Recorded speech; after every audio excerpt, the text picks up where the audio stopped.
제가 여러분과 함께 나눌 말씀은 간단한 말씀이 아닐 것 같아요. 제가 많은 설교를 하면서 때로는 굉장히 어려운 설교를 하기도 하고 때로는 굉장히 쉬운 설교를 하기도 하죠. 가장 어려웠던 설교를 10이라고 치고 가장 쉬웠던 설교를 1이라고 친다면 오늘 제가 여러분과 함께 나눌 설교 말씀은 한 9 정도 됩니다. 아까 일부 예배 때 이 어려움을 감당하지 못하고 픽픽 쓰러지는 분들이 계셨었는데 오늘 우리 3부 예배에 계신 분들은 최선을 다해서 잘 경청해 보시기를 바랍니다. 우리 인류의 역사 안에서는 계속해서 이상사회를 꿈꾸었던 개인이나 단체들이 있었습니다.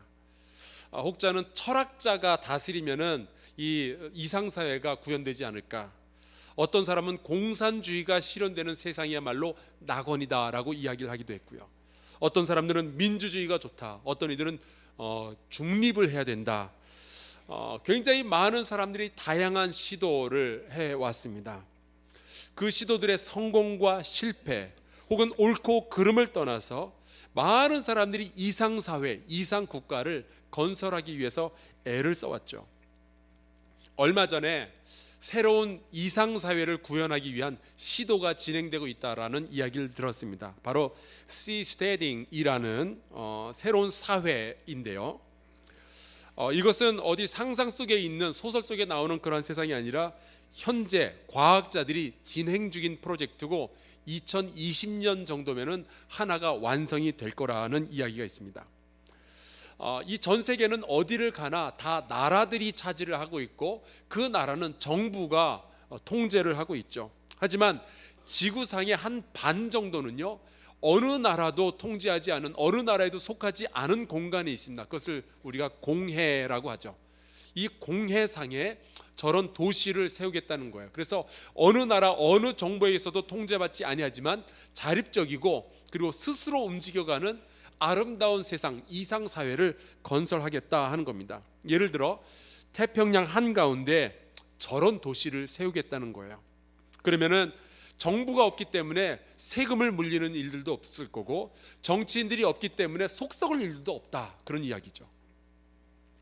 그래서 조 쿼크라는 사람이 이러한 프로젝트에 대해서 계속 설명을 하고 다니는데 우리나라의 그 서울대의 김민석 교수도 저 프로젝트의 아이디어를 냈더라고요. 공해상에 해상도시를 건설하는 겁니다. 그러면 전기나 그런 것들은 파도 혹은 태양열로 만들고 음식 같은 것은 수입을 하고요. 그 안에 학교도 세우고 극장도 세우고 운동장도 세우고 병원도 만들고요. 그래서 독립적인 도시가 하나 만들어지게 된다면 이런 시스테딩이 가지는 장점은 국회와 정치인이 없다는 것, 세금이 없다는 것, 그런 마음대로 자기네들이 향유하고 싶은 그러한 삶을 살 수 있다는 것, 공해상에 세워지지만 공해가 없는 그러한 세상을 만든다 하는 거죠. 저런 프로젝트가 이제 만들어지는데 저는 이렇게 딱 보자마자 교회는 없나 그렇게 살펴봤는데 교회가 안 보여. 그래서 저게 만들어지면 선교사부터 하나 파송해야 되겠다 생각을 했습니다. 그런데 여러분, 저 도시는 무엇으로 만들어질까요? 돈입니다. 그래서 조 쿼크라는 사람이 계속해서 저런 선전을 하면서 많은 사람들에게 자금을 지금 끌어들이기 위해서 그렇게 이야기를 하고 다니는 거예요. 새롭게 출현하는 저 시스테딩이라는 이상사회는 돈으로 구현해내는 사회입니다. 여러분, 성경 안에도요, 이 이상사회, 이상국가를 구현하기 위한 굉장히 많은 노력과 굉장히 많은 말씀들이 들어 있습니다. 이 성경의 가장 큰 관심사들 가운데 하나가 이 이상사회, 이상국가의 실현이었어요. 그래서 구약은 끊임없이 하나님이 다스리는 세상이 이상사회다, 하나님이 왕이 되시는 세상을 위해서 선지자들이 가르치고 이야기를 했죠. 이스라엘의 역사는 다름 아니라 하나님이 유일한 왕이 되시고 그 백성이 그 하나님께 순종하는 사회, 그 국가를 말했었는데 이스라엘의 역사는 그렇게 되지 않았어요. 하나님은 왕으로 임하시는데 이스라엘 백성은 하나님을 섬기는 것이 아니라 자꾸만 주변 국가에 있는 다른 신들, 바알이나 아세라 같은 혹은 자기 자신의 욕심을 신으로 그렇게 모신 일들이 많이 있었단 말이죠. 그래서 그 배신하는 이스라엘 백성을 다시 불러서 하나님의 자녀로 삼으시는 그 이야기가 이스라엘의 역사였습니다. 그래서 그 이사야가 꿈꾸었던 하나님의 나라라는 것은 아까 보았던 sea steading처럼 재물로 큰 돈으로 그냥 만들어내는 그러한 나라가 아니라 이사야는 이렇게 이야기를 했어요. 물이 바다 덮음같이 여호와를 아는 지식이 세상에 충만하여서 모든 사람들이 하나님을 왕으로 섬기고 그 하나님의 말씀에 순종하고 그러한 세상이 하나님의 나라일 것이다. 그리고 그 세상은 하나님의 외아들 그리스도 메시아의 출현으로 말미암아 시작될 것이다 라고 예언을 했습니다. 그리고 600여 년이 지나서 드디어 예수께서 이 땅에 오셨어요. 동시에 하나님의 나라가 시작되죠. 예수님은 이 땅에 오셔서 끊임없이 하나님의 나라에 대해서 설명을 하셨고 그 나라의 완성을 위해서 굉장히 애를 쓰셨습니다. 제자들에게는 하나님의 이렇게 기도하라 말씀을 하시면서 하나님의 뜻이 하늘에서 이루어진 것처럼 땅에서도 이루어지게 해달라고 기도하라라고 가르쳐 주실 정도였어요. 하나님의 나라가 그렇게 소중했습니다. 그런데 정작 우리 한국 기독교는 이 하나님의 나라라는 개념에 대해서 굉장히 낯설어하고 두려워하고 이해를 하지 못하는 그런 상황이 있어요. 그래서 2014년부터 505 영성이라는 주제를 가지고 현재까지 한 16번 정도 설교를 진행해 왔습니다. 우리가 이 하나님의 나라에 대해서 왜 이렇게 낯설어하고 잘 이해하지 못할 거야? 그것을 여러 가지로 생각을 해봤는데 그 이유 중에 하나가 천당이라는 개념 때문일 것 같아요. 여러분께서 그 뒷부분을 한번 메꿔보시기 바랍니다. 예수, 천당, 불신, 지옥. 이거 굉장히 많이 들어봤고 우리도 이야기했던 거죠. 누군가에게 전화할 때 예수 믿고 천당 가세요. 이거 굉장히 우리가 많이 이야기했던 겁니다. 그런데 이 천당이라는 말처럼 우리에게 좋은 영향도 미쳤지만 나쁜 영향, 오해를 불러일으킨 것도 흔치 않은 것 같아요. 여러분, 천당이라는 단어는 예배당, 불당, 선앙당 하는 식으로 하늘 천자 써서 하늘 위에 있는 어떤 건물, 어떤 당을 의미하는 건데요. 여러분, 성경에는 천당이란 말이 나오지 않습니다. 없어요. 성경에는 천당 대신에 천국이라는 말이 나옵니다. 마태복음에만 이 천국이 36번 사용되었는데요. 바로 이것이 우리가 이야기하고 있는 하나님의 나라예요. 그래서 마가복음이나 누가복음에 가보면은 마태복음에서 이야기하는 똑같은 상황인데 천국만 하나님의 나라로 바꿔서 설명한 부분이 굉장히 많이 나옵니다. 예를 들어볼게요. 마태복음 13장 31절 말씀해 보면은 이렇게 되어 있어요. 천국은 마치 사람이 자기 밭에 갖다 심은 겨자씨 한 알 같으니. 그런데 이 동일한 말씀이 누가복음으로 가면은 이렇게 되어 있습니다. 하나님의 나라가 무엇과 같을까? 내가 무엇으로 비교할까? 마치 사람이 자기 채소밭에 갖다 심은 겨자씨 한 알 같으니. 이렇게 되어 있습니다. 그러니까 우리가 알 수 있는 것은 천국, 마태복음이 이야기하는 천국은 사실은 하나님의 나라였구나. 천국과 하나님의 나라는 같은 거였구나. 그것을 우리가 알게 되죠. 문제는 죽어서 가는 천당이라는 개념에 너무나도 익숙해져 있는 우리 대한민국 기독교인들이 마태복음을 읽으면서 천국이라는 단어가 36번이 나올 때 자꾸만 그것을 천당이라고 생각을 하는 거예요. 죽으면 가는 곳, 내가 죽어서 구원받으면 가는 곳이라고 생각을 하는 거죠. 게다가 한국 사람들은 대부분 연초면은 마태복음만 읽고 더 이상 안 읽잖아요. 그래서 이 천당과 천국이 늘 혼재되어 있는 상황에서 하나님의 나라에 대한 이해가 너무 부족해진 거예요. 오늘은 그래서 누가복음 4장에 있는 말씀을 한번 골라보았습니다. 이 누가복음 4장은요, 우리가 예수 그리스도의 사역을 이해할 때 굉장히 중요해요.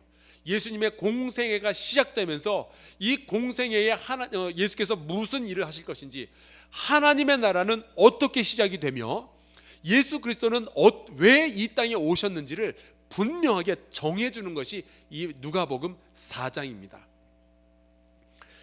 이 누가복음 4장의 시작 부분은요, 예수께서 성령에 이끌리셔서 광야로 나아가는 이야기로 시작이 됩니다. 그곳에서 마귀에게 시험을 받으시게 되죠. 우리가 잘 아는 돌로 떡을 만들라라는 유혹이라든지, 마귀에게 절하면 세상을 주겠다 하는 거라든지, 혹은 성전 꼭대기에서 뛰어내려서 이 천사들이 받쳐주는 것을 한번 보여봐라 라는 이러한 유혹이 있었습니다. 그런데 그런 유혹을 할 때마다 마귀가 반복적으로 하는 이야기가 있었어요. 내가 하나님의 아들이거든, 그러면서 자극을 하는 거예요.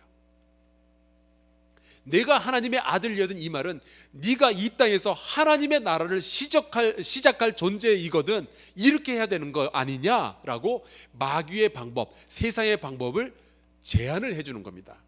한번 볼까요? 하나님의 아들 메시아는 이 땅에서 하나님의 나라를 시작할 뿐이죠. 그렇다면은 돈으로 시작해보면 어떻게 되냐? 마귀는 이렇게 얘기해요. 돌로 떡을 만들어서 하나님의 나라를 만들어봐라. 좋죠. 기왕에 떡을 만들려면은 저는 이제 개인적으로 그 팥이 많이 들어간 그 시루떡보다는 건포도가 많이 들어간 백설기가 좋은 것 같아요. 그런 백설기를 만들면은 좋죠. 여러분, 이 돌로 떡을 만들라는 유혹이 얼마나 강력한 건지 아세요? 특별히 마음씨 좋은 사람들한테. 저도 종종 돌로 떡을 만들면 좋겠다. 왜냐하면 이 세상에 가난해서 굶는 사람들이 너무 많거든요. 얼마 전에 그 UN 그리고 세계 식량 기구에서 전 세계적으로 만 5세 미만 어린이들 중에 30%가 영양실조라는 발표를 했어요. 돌로 떡을 만들 수 있다면 얼마나 좋을까요? 그 아이들한테 먹여주면. 하지만 예수께서는 하나님의 나라는 돌로 떡을 만들어서 세우는 것이 아니라 하나님의 말씀으로 세워진다라는 사실을 아주 분명하게 처음부터 말씀을 하십니다. 오히려 그 하나님의 말씀에 순종하는 자들이 자기의 것을 가난한 자들과 함께 나눌 때, 그들의 손을 붙잡고 일으켜줄 때, 그때 하나님의 나라가 세워지는 거지, 공짜로 나누어주는 떡을 먹고 배부른 자들의 나라가 하나님의 나라가 아니라는 거예요. 하나님의 나라는 돈으로 세워지는 것이 아니었습니다. 마귀가 또 유혹해요. 이번에는 영적인 부분에 대해서 유혹을 합니다. 나한테 절을 하면 이 세상을 너에게 주겠다. 여러분, 이거 말도 안 돼요. 왜냐하면 애초부터 이 세상은 마귀의 것이 아니거든요. 하나님께서 창조하셨고 하나님께서 통치하는 세상이에요. 누가 누구한테 뭘 줘요? 여러분, 왕은 둘이 될 수 없습니다. 오직 여호와 하나님만이 나의 왕이 되어 주셔야 바로 그곳이 하나님의 나라인 거죠. 하나님이 왕이시고 하나님이 통치하시는 장소와 사람과 시간이 하나님의 나라예요. 오직 그분께만 경배하고 그분께만 찬양을 올려드리는 것, 그분의 말씀이 선포되는 곳, 바로 그곳이 영적인 하나님의 나라가 되는 겁니다. 마귀가 어딜 끼어들어요? 안 됩니다. 마지막 유혹은 예수님 보고 화려하게 성전 꼭대기에서 뛰어내려서 천사가 밑에서 다 받아주는 것을 보여라, 이겁니다. 그러면은 성전 주변에 모여있던 많은 사람들이 그걸 보고, 우와, 저분이 하나님의 아들이겠구나, 그러면은 그 예수님에게 복종해서 쉽게 하나님의 나라가 만들어지지 않겠는가 하는 거죠. 그러나 예수께서 말씀하시는 것은 이거예요. 하나님의 나라는 권력으로 만들어지지 않는다. 누군가가 높고 누군가가 낮아질 때 만들어지는 것이 아니라 하나님의 구원의 은혜에 감동받은 이들이 그 은혜를 갚기 위해서 자발적으로 사랑으로 섬김으로 참여할 때 하나님의 나라가 만들어지는 것이지, 누가 강력한 사람이 임했다고 해서 그 사람에게 복종하는 것이 하나님의 나라가 아니다. 권력으로 만들어지지 않는다라고 말씀을 하신 거예요. 그리고서는 그 누가복음 그 다음 장면에 예수께서 갈릴리로 오셔서 안식일에 한 회당에 들어가십니다. 그리고서는 이사야서 61장의 말씀을 읽으시는 거예요. 이런 말씀입니다. 한번 화면 보시면서 같이 읽어볼게요. 주의 성령이 내게 임하셨으니 이는 가난한 자에게 복음을 전하게 하시려고 내게 기름을 부으시고 나를 보내사 포로된 자에게 자유를, 눈먼 자에게 다시 보게 함을 전파하며 눌린 자를 자유롭게 하고 주의 은혜의 해를 전파하게 하려 하심이라. 이 말씀을 읽으시고서는, 이것이 이사야가 꿈꿨던 하나님의 나라인데, 읽으시고서는 이렇게 선포를 하셔요. 이 말씀이 오늘 너희 귀에 응하였느니라. 이 말씀이 오늘 이루어졌다는 거예요. 무슨 얘기죠? 하나님의 나라가 오늘 시작되었다라는 뜻입니다. 세상을 향한 선전포고예요. 그리고서는 예수님의 이 하나님의 나라를 만드는 작업이 시작이 됩니다. 갈릴리의 가버나움에 가셔서 더러운 귀신 들린 사람을 고쳐주시죠.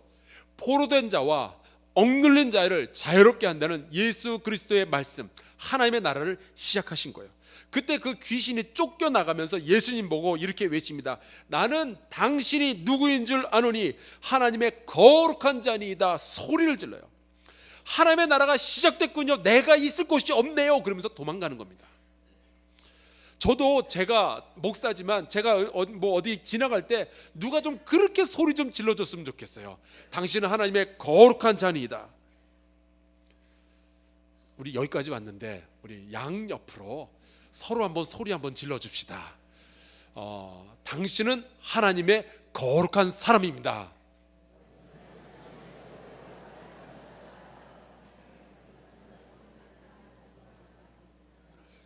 여러분, 맞아요. 우리는 하나님의 거룩한 사람들이에요. 성도잖아요. 맞는데 자꾸 잊어버려요. 그래서 종종 누군가가 좀 말해줬으면 좋겠어요. 제가 이렇게 지나갈 때 여러분 기억나시거든. 저한테 한번 소리 좀 쳐주세요. 목사님, 당신은 하나님의 거룩한 자입니다. 그럼 제가 아멘 그럴게요.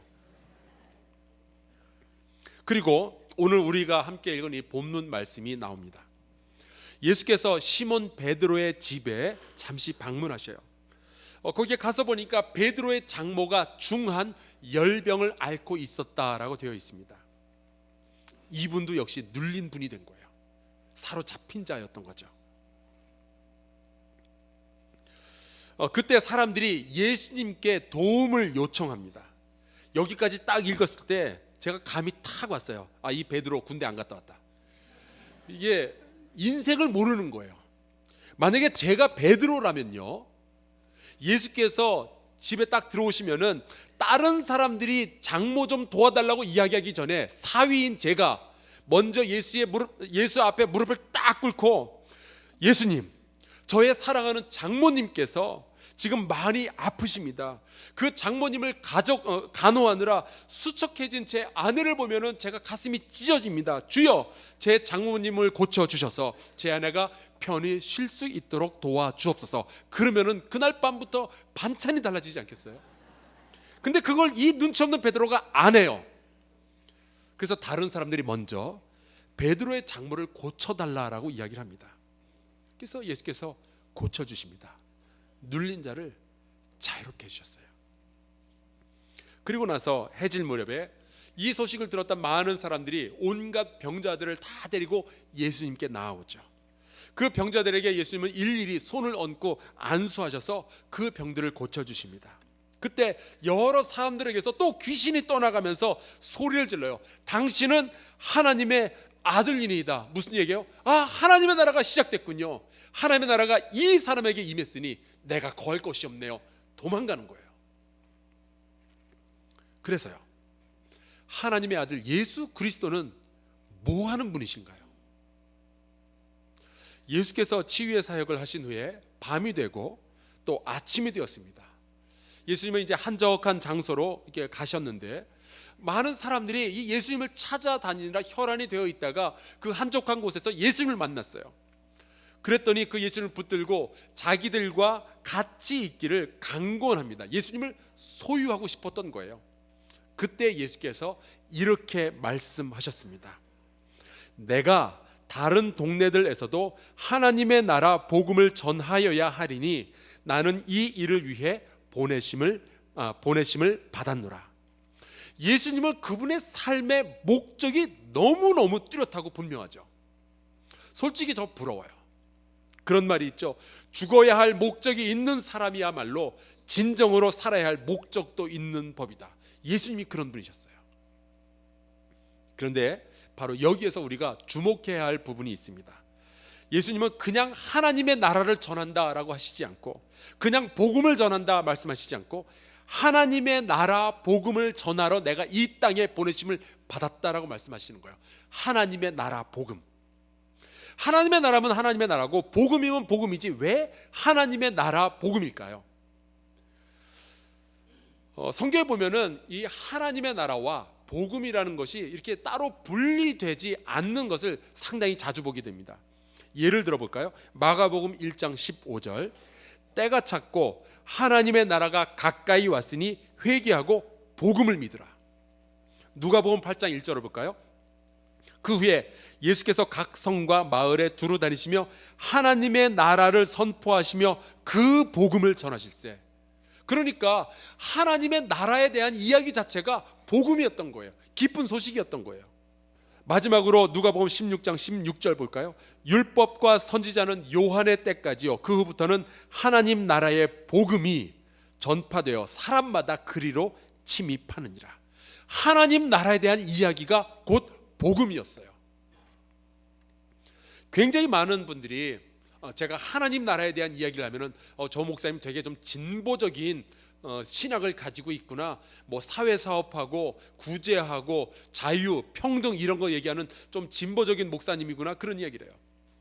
그리고 제가 이제 복음 이야기를 많이 하면은 저 사람 되게 좀 보수적이구나, 그리스도의 피, 요즘 이야기하는 그 꼴통 기독교의 그 전형적인 모습을 가지고 있구나, 그런 이야기를 해요.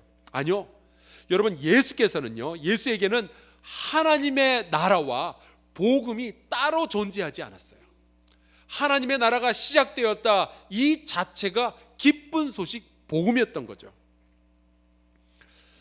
그런데요, 사실은 구약 성경을 가만히 보면은 하나님의 나라는 그렇게 기쁜 소식은 아니었어요. 구약에 보면은 이 하나님의 나라는 하나님의 날 시작이 되는데, 이 하나님의 날은요, 죄인들에게 있어서는 심판의 날이었습니다. 제가 예를 들어서 이사야서 13장 9절 말씀을 읽어드릴게요. 한번 보세요. 보라, 여호와의 날, 곧 잔혹히 분냄과, 보세요, 단어들이 얼마나 살벌한지. 잔혹히 분냄과 맹렬히 노하는 날이 이르러 땅을 황폐하게 하며 그 중에서 죄인들을 멸하리니. 그러니까 구약 성경을 아는 많은 사람들은, 또 죄를 지은 사람들에게는요, 하나님의 나라라는 것이 두려움의 대상이었던 거예요. 하나님의 나라가 임하는 순간 우리는 망했다라고 되는 거죠. 자, 그렇다면은 하나님의 나라가 임했을 때 망할 거라고 여겼던 그 죄인들이 누구였을까요? 예수님 당시에 그 망할 사람들, 심판받을 사람들은 주로 사회적 약자들을 의미했어요. 율법 학자들과 서기관들과 제사장들은 늘 사회적 약자를 두고 너희가 그 죄인들이다 라고 이야기를 했습니다. 그 시대의 창기들, 죄인들, 세리들, 그들이야말로 하나님의 날이 임하면, 하나님의 나라가 임했을 때 너희는 멸망한다, 불과 함께 사라질 거다라고 그런 이야기를 들어왔던 자들이 바로 이 죄인들이었습니다. 그들이 다 사회적 약자들이었어요. 먹고 살기 힘드니까 구약의 율법대로 살기 어려운 사람들, 특히 고아가 되거나 과부가 되거나 병에 들거나 혹시 몸에 장애가 있으면은 그것이 네가 죄를 지은 증거라고 말하는 세상이었어요.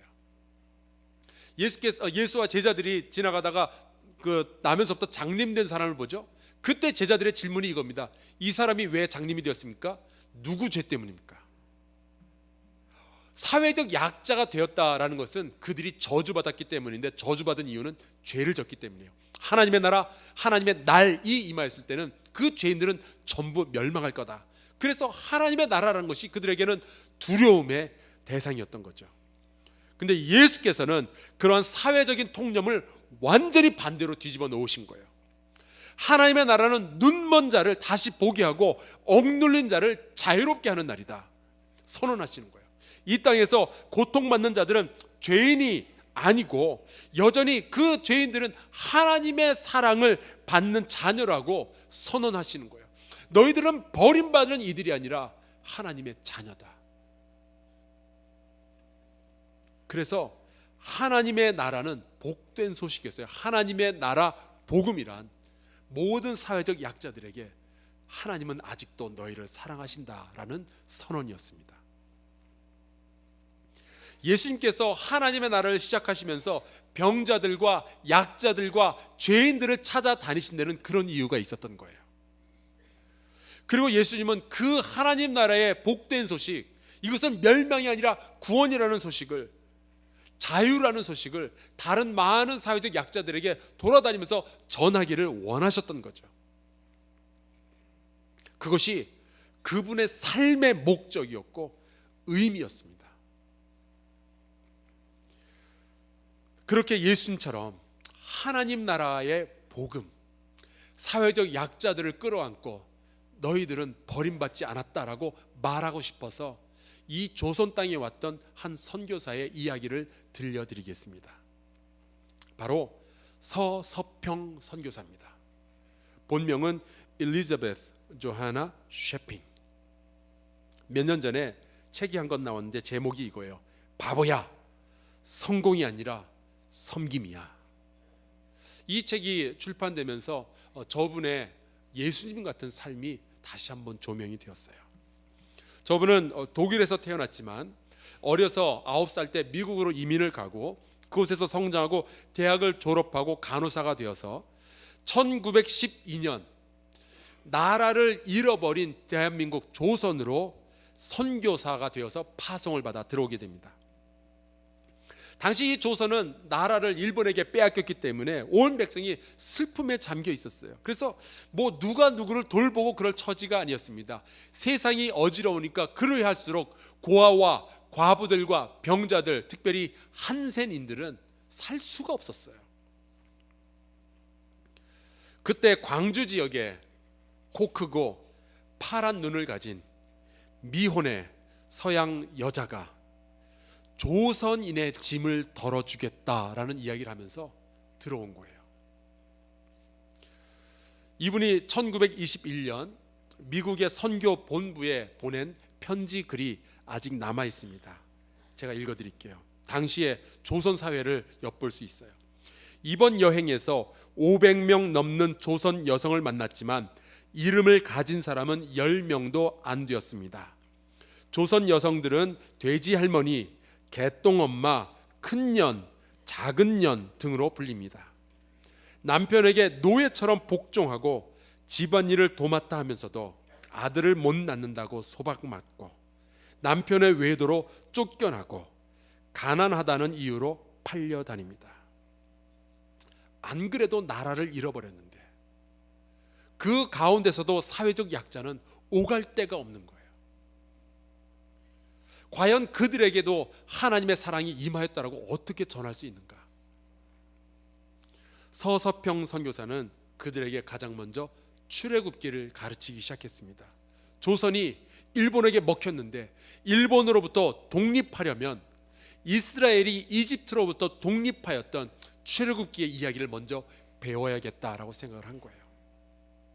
더불어 이 조선인들이 한센인들과 고아와 과부들이 버림받지 않았다라는 것을 알려주기 위해서 그들과 같이 살아가기 시작합니다.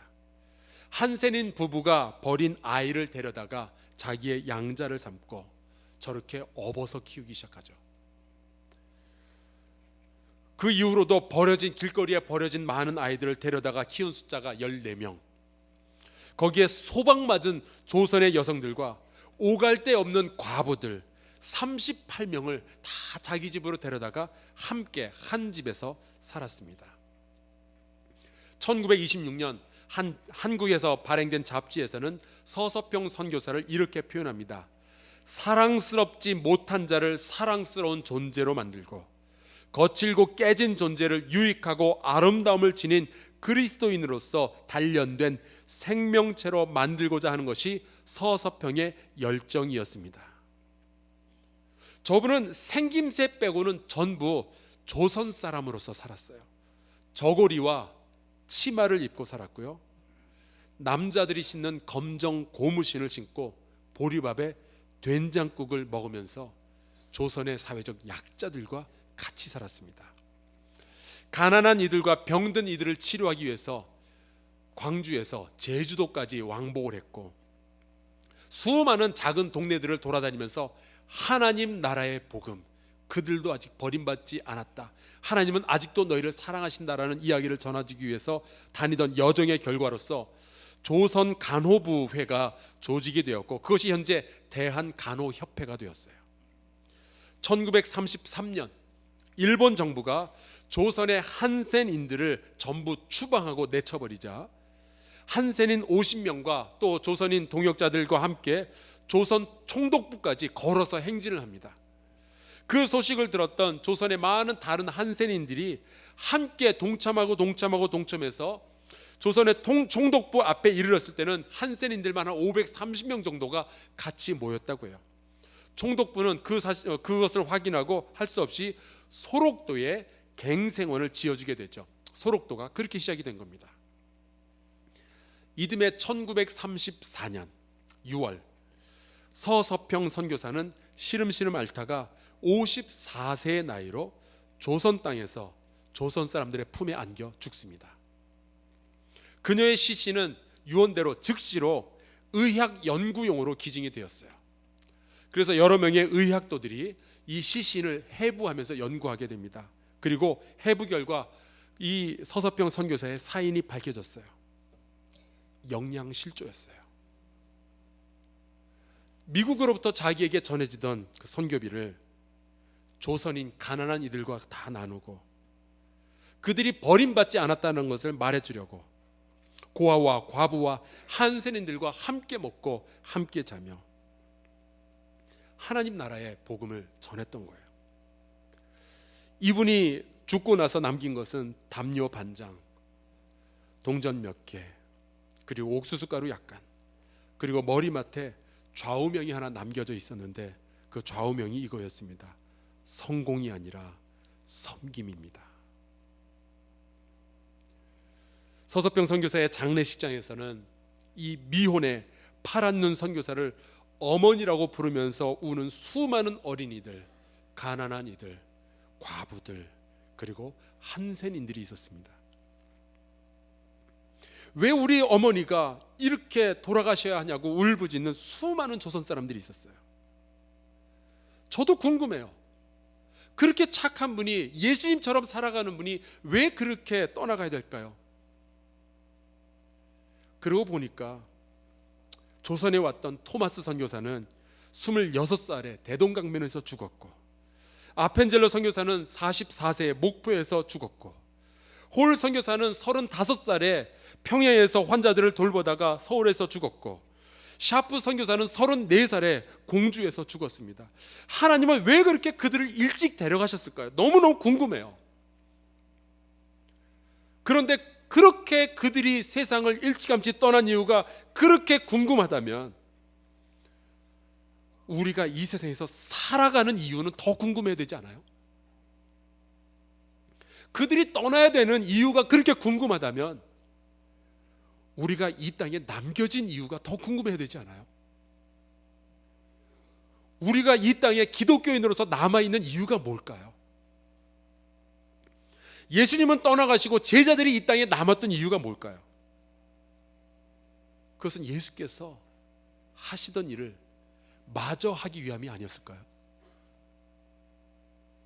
그래서 베드로도 바울도 서서평도 끊임없이 사회적 약자들을 찾아가면서 그들에게 하나님 나라의 복음을 전하며 그 인생을 살았던 거죠.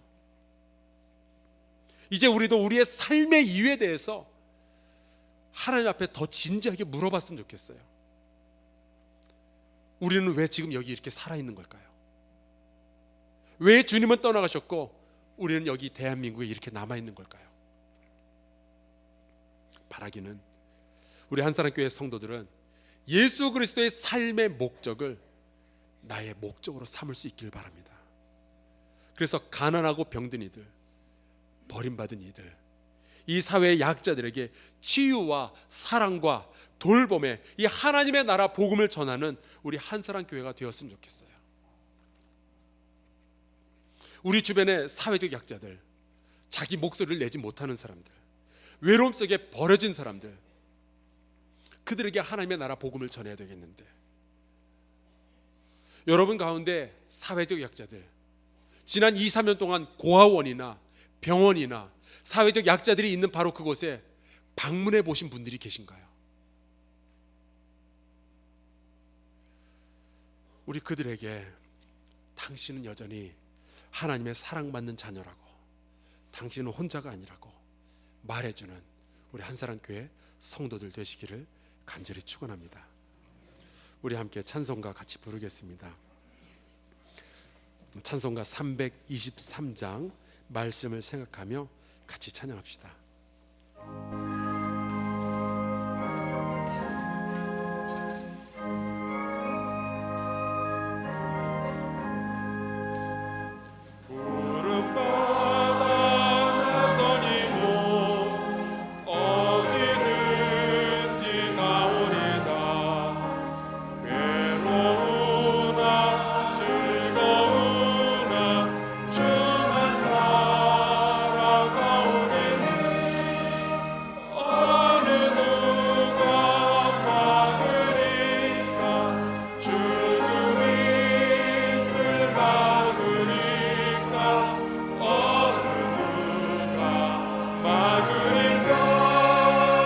죽음이 늘 막으리까